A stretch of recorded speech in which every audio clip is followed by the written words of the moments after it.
Hi, good morning all of you. Today we are going to perform pranayama activity in yoga. First of all, we should know what is pranayama. Pranayama is the practice of breath control in yoga. अगर हम योग की भाषा में बात करें तो प्राणायाम का मतलब है, प्राण का शाब्दिक अर्थ होता है श्वसन यानी कि जीवन शक्ति, और आयाम का शाब्दिक अर्थ होता है साधना, अर्थात योग द्वारा जीवन शक्ति को लंबा करना या साधना। प्राणायाम करने की विधि क्या है? प्राणायाम तीन विधि पर, तीन क्रियाओं पर निर्भर करता है। सबसे पहला श्वसन भरना, इनहेलिंग। योग की भाषा में इसे हम पूरक बोलते हैं। श्वसन को रोकना, होल्डिंग, इसको हम योग की भाषा में कुंभक बोलते हैं। और फिर श्वास को धीरे धीरे छोड़ना, एक्सेलिंग, इसे हम योग की भाषा में रेचक बोलते हैं, यानी कि पूरक, कुंभक और रेचक। और योग में प्राणायाम के लिए कहा गया है कि यावत् आयु तिष्ठतु देहे तावत् जीवनम् उच्यते मरणं तस्य निष्क्रांति ततो वायु निरोधयेत्। अर्थात योग द्वारा आप जब तक शरीर में वायु है तब तक जीवन है। वायु का निष्क्रमण, निकलना ही मरण है। कई तरीके के प्राणायाम होते हैं। There are several types of pranayam, but today we are going to do 7 breathing exercises. तो शुरू करते हैं प्राणायाम। सबसे पहले प्राणायाम करने के लिए आपका पोस्चर क्या होना चाहिए? आप बिल्कुल सीधे बैठेंगे। You have to sit straight and your backbone should be straight like this. The first one, Bhrastika. Bhrastika, it improves blood circulation, relieves stress, depression, and hypertension. It cures obesity, arthritis, headache, and asthma also. भ्रस्तिका को करने का तरीका क्या है? किस तरीके से हम भ्रस्तिका करते हैं? सबसे पहले भ्रस्तिका के लिए हम श्वास को लेंगे और उसे जब हम एक्सेल करेंगे तो स्ट्रोक के साथ एक्सेल करना है। श्वास को लेना है, होल्ड करना है अपने चेस्ट लेवल पे। जो हम श्वास भरेंगे उसे हम अपने चेस्ट लेवल पर होल्ड करेंगे, कुंभक, और जब हम एक्सेल करेंगे तो उसे हम स्ट्रोक के साथ एक्सेल करेंगे। कुछ इस तरीके से करने का प्रयास करें।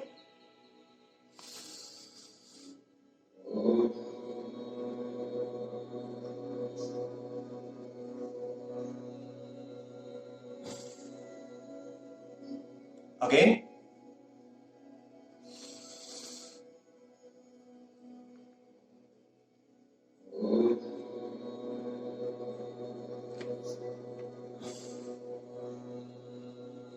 इस तरीके की क्रिया प्राणायाम में आपको डेली 10 से 15 बार, that means this one you have to do 10 to 15 times daily and you will get results. The second one, Kapalabhati Kriya. It is very effective in curing stomach disorder, obesity, digestive disorder. It improves the function of the lungs and the respiratory system. It is very effective in weight loss. यानी कि जो सबसे बड़ी समस्या है इस वक्त, यानी कि वजन, शरीर का वजन, जिसके लिए आप कई तरीके की एक्टिविटी करते हैं, कई तरीके की डाइटिंग करते हैं, जिम जाते हैं, अगर आप डेली कपालभाति क्रिया करते हैं तो आप अपना वजन बहुत आसानी से कम कर सकते हैं। कपालभाति क्रिया किस तरीके से करेंगे इसको देखें। इसमें हम पूरक और रेचक ये चेस्ट लेवल पे ना करके अपने स्टमक लेवल से करेंगे। That means when will have a breath, हमको होल्ड करना है कहां? स्टमक लेवल पे, और उसे स्ट्रोक के साथ एक्सेल करना है, like this.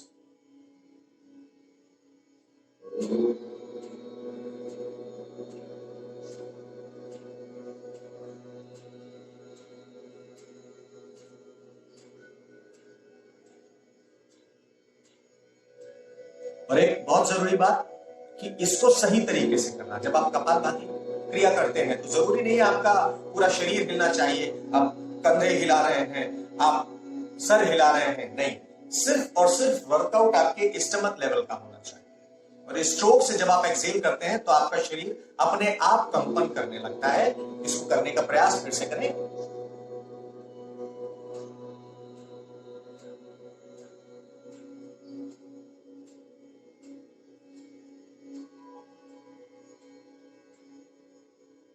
This thing you have to do 30 seconds continuously. That means आपको लगातार 30 सेकेंड तक इसे करना है। और आप चाहें तो 30-30 सेकेंड के 3 सेट भी कर सकते हैं। आप डेली कपालभाति क्रिया अगर 1.5 मिनट की करते हैं तो यकीनन इसके आपको फायदे जरूर मिलेंगे।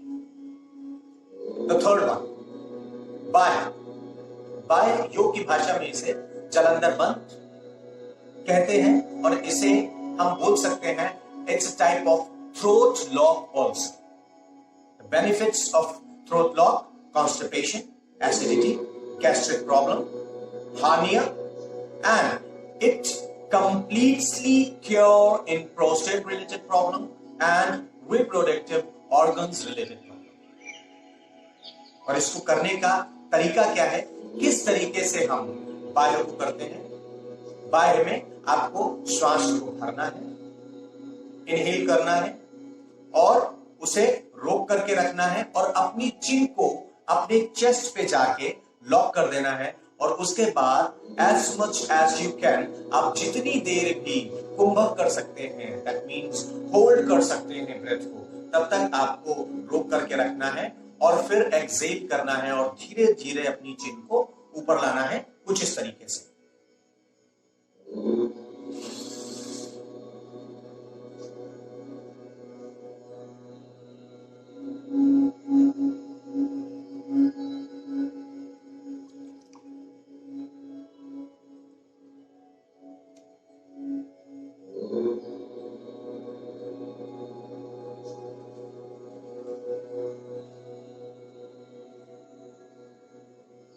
Again,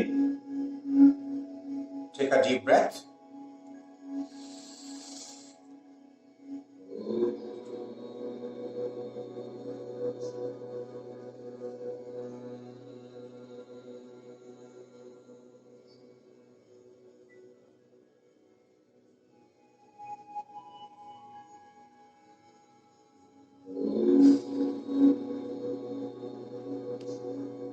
Let's see. This activity you have to perform 10 to 15 times continuously, लगातार। अब हम चौथे प्राणायाम की ओर बढ़ते हैं। That means anulom vilom. It's a fourth type of pranayam. It is very effective to purify mind and body. It is one of the excellent breathing exercise, which is also known as Nadi Shodhana. It should be practiced with an empty stomach.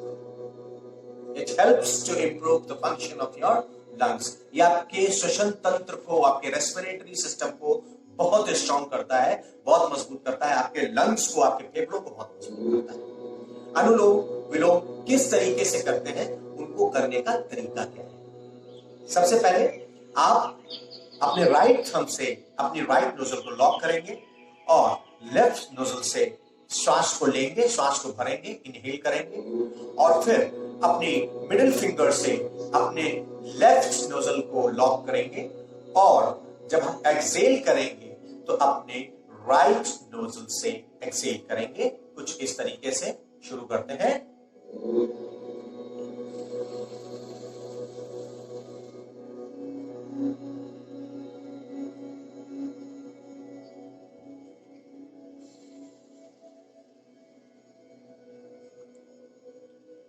Again, take a breath from your right nostril and block your right nostril and exhale from your left nostril.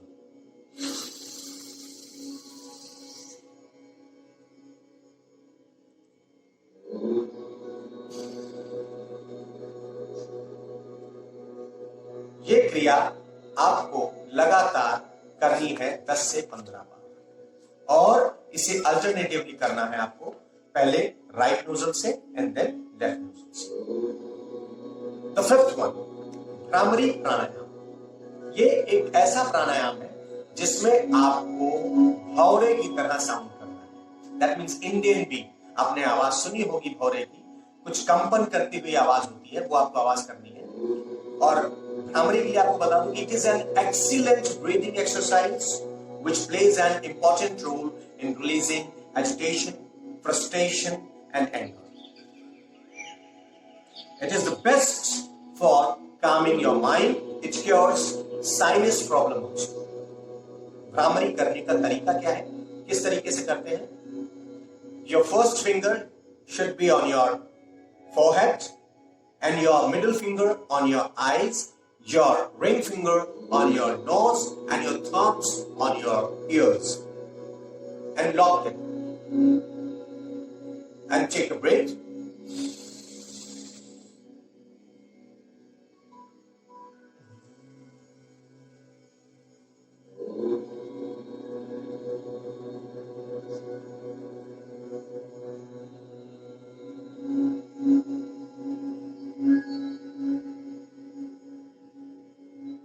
Again.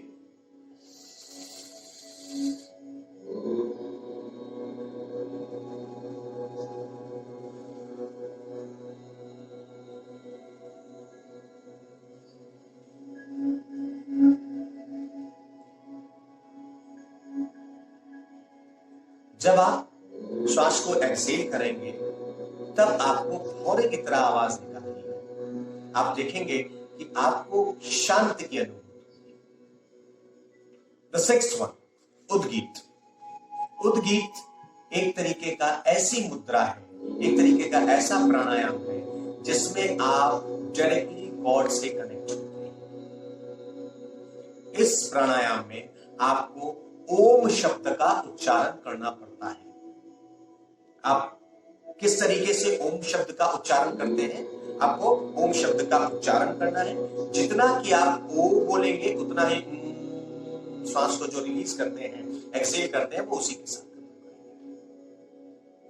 उद्गीत, inhale deeply and while exhaling chant Om for a long time as much as you can. It calms the mind and brings stability. It relieves tension, anger and anxiety. इसको करने का तरीका है, उद्गीत में आप सीधे बैठ जाइए ध्यान मुद्रा पोजीशन में और श्वास को भरेंगे, ओम शब्द का उच्चारण करेंगे।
उद्गीत प्राणायाम करने से आप किसी भी प्रकार के मानसिक तनाव को दूर कर सकते हैं। ये एक ऐसा प्राणायाम है जो आप किसी भी वक्त कर सकते हैं, किसी भी समय कर सकते हैं। Now the seventh one, Pranav pranayama, that means ध्यान मुद्रा। इस प्राणायाम में आपको कॉन्सेंट्रेट करना है अपने माइंड पे, इनहेलिंग पे और exhaling. Breathe normally and concentrate your mind on inhaling and exhaling.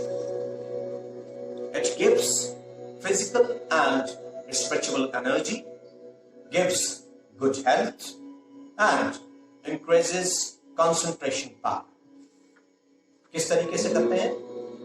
Pranav ध्यान मुद्रा में बैठ जाए, सीधे बैठे, your back should be straight, आंखें बंद करें, कंसंट्रेट करें ईश्वर पे, विश्व पे, वो कोई भी ऐसी चीज जो आपकी सबसे ज्यादा प्रिय हो, जो आपको सबसे अच्छी लगती हो, और आपका कंसंट्रेशन सिर्फ और सिर्फ उसी बिंदु पर होना चाहिए, यानी कि आपका पूरा ध्यान उसी बिंदु पर केंद्रित होना चाहिए।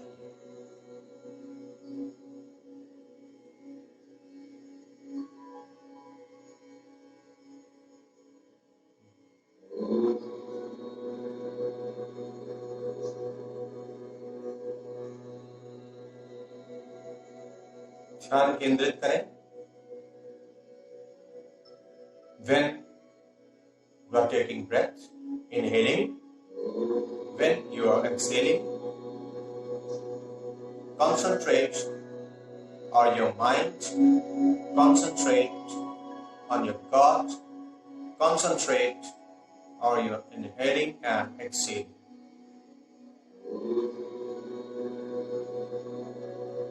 Now, open your eyes slowly, slowly, slowly. Rub your palm. Touch on your eyes.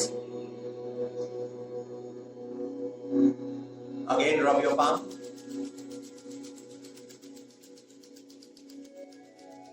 Touch on your eyes. Now, pranayama activities. तो इस तरीके से आप इन 7 प्राणायाम को डेली घर पे करके अपने आप को फिट रख सकते हैं। ये एक बहुत अच्छी ब्रीथिंग एक्सरसाइज है। इससे आप अपने ब्रीथिंग पावर को बढ़ा सकते हैं। धन्यवाद। नमस्कार।